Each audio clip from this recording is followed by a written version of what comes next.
Ukraine से जंग के बीच रूस ने चीन को सबसे ज्यादा तेल बेचा है। जुलाई में चीन ने रूस से 7.15 मिलियन टन तेल आयात किया है। रूस ने यानी 70 lakh million ton 70 lakh ton. रूस ने लगातार तीसरे महीने चीन को सबसे ज्यादा तेल बेचा है, जो पिछले कुछ सालों के मुकाबले 7.6% ज्यादा है। तो लगातार रूस से चीन बड़ी मात्रा में तेल खरीद रहा है। इस बीच और ताइवान से जो टेंशन है, उस बीच ये खरीदारी क्या कुछ अहम मैसेज देती है, इस पर ही बात करेंगे। लेकिन एक और बड़ी खबर, पश्चिमी प्रतिबंधों के बावजूद चीन ने रूस से रिकॉर्ड तोड़ कोयला भी खरीदा है। चीन ने रूस से जुलाई में 7.42 मिलियन टन कोयला, यानी करीब यहां पर आप कह सकते हैं 74 लाख टन यहां पर कोयला खरीदा है रूस से चीन ने। 5 साल में चीन ने रूस से सबसे अधिक कोयला आयात किया है। पिछले साल अगस्त की तुलना में इस साल 14% ज्यादा कोयला आयात किया। ये अपने किचन से ही क्लाउड किचन का कारोबार करते हैं। दिन में 4-5 घंटे ज्यादा काम करते हैं। हर महीने 1.5 से 2 लाख कमा लेते हैं।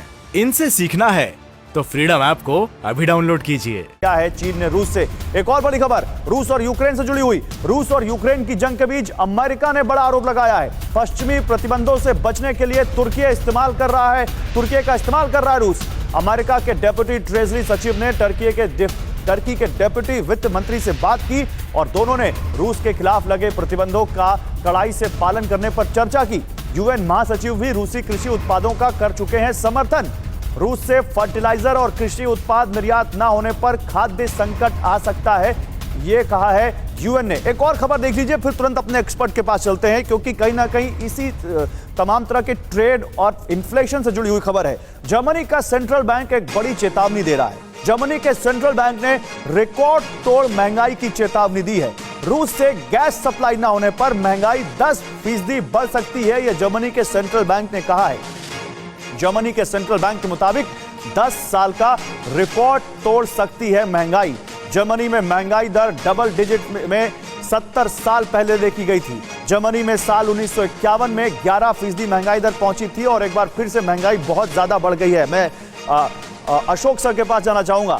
अशोक सर, चीन से शुरू करते हैं। चीन, टर्की और फिर जर्मनी, अगर इनको आप सम अप करना चाहें अपने एक रिएक्शन में, तो क्या चीन की ये ताबड़तोड़ रूस से एनर्जी प्रोडक्ट्स की खरीदारी कोई मैसेज देती है ताइवान से टेंशन के बीच, या आपको लगता है वो मौके का फायदा उठा रहा है? फिर टर्की और फिर जर्मनी का सेंट्रल बैंक।